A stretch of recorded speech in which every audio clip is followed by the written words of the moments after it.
What's up guys? Nandito na naman tayo sa isang daily vlog. Rides lang muna. Today is Saturday. Parang kakaiba tong araw na to. Parang may sumusunod sa atin. Hindi ko maalala. Pero parang si Legendary Longhair yun. Parang ginawa niya na to dati sa akin. Oo nga. Bigla ako sinunggaban ni Loco na para bang kung saan siya sumusulpot.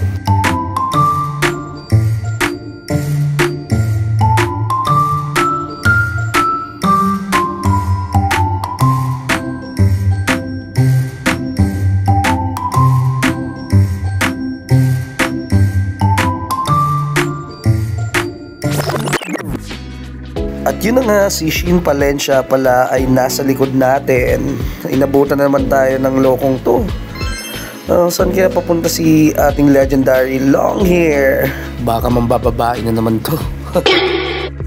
Ang inyong lingkod na si Shein Palencia. Alright!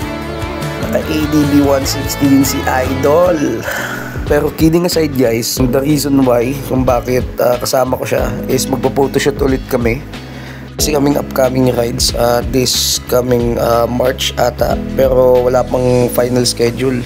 Kasi masyadong busy ang ating lingkod sa pag-aarwana niya, sa mga kung ano-ano pang events na pinupunta ni Shein Palencia.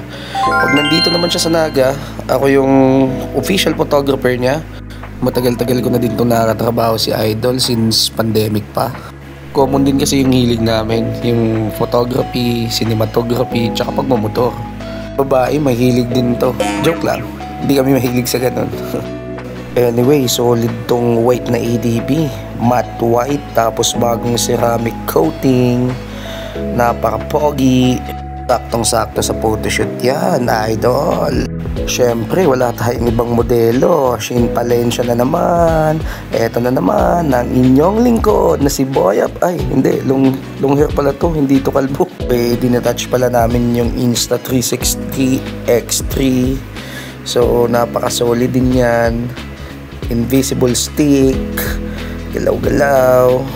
Bago mag-photoshoot, napakainit na guys. So, mukhang dito na nagtatapos ang ating not so daily vlog. Peace out!